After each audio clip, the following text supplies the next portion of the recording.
ఏపీలో చాలా కుటుంబాలు కొత్త రేషన్ కార్డుల కోసం ఎదురుచూస్తున్నాయి.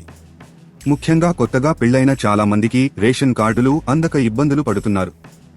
రాష్ట్రంలో అధికారంలోకి వచ్చిన చంద్రబాబు నేతృత్వంలోని ప్రభుత్వం కొత్త రేషన్ కార్డుల జారీపై దృష్టి పెట్టింది. సాధ్యమైనంత త్వరగా ఈ కార్డులను అందజేయాలని భావిస్తోంది. కొత్త రేషన్ కార్డుల డిజైన్లను పరిశీలిస్తున్న పౌర సరఫరాల శాఖ త్వరలోనే తుది డిజైన్ను ఖరారు చేయనుంది. ఆ వెంటనే కార్డుల జారీ కోసం ప్రకటన వెలువడనుంది. అయితే ఇకపై రేషన్ కార్డు తీసుకోవాలనుకునే కొత్త జంట తప్పనిసరిగా మ్యారేజీ రిజిస్ట్రేషన్ సర్టిఫికెట్ను సమర్పించాల్సి ఉంటుంది. ఇటీవలే ఢిల్లీలో మీడియాతో మాట్లాడిన రాష్ట్ర పౌర సరఫరాల శాఖ మంత్రి నాదెండ్ల మనోహర్ కూడా రేషన్ కార్డుల జారీపై కీలక ప్రకటన చేశారు. కొత్త కార్డులను డిజైన్ చేసే పనిలోనే ఉన్నామని చెప్పారు.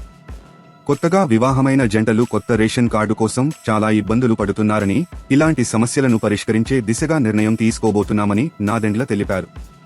వివాహం చేసుకుని రేషన్ కార్డులో పేర్లు లేని వారిని గుర్తించేందుకు రాష్ట్ర వ్యాప్తంగా ఓ కార్యక్రమాన్ని చేపడతామని పేర్కొన్నారు.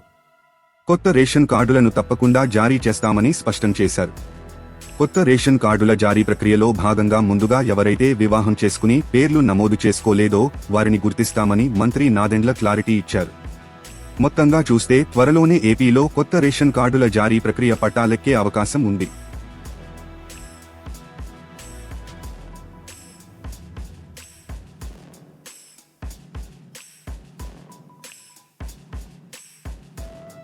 తాజా సమాచారం కోసం లైక్ చేయండి, సబ్స్క్రైబ్ చేయండి, నోటిఫికేషన్ల కోసం గంట సింబల్ ఆన్ చేసి పెట్టండి.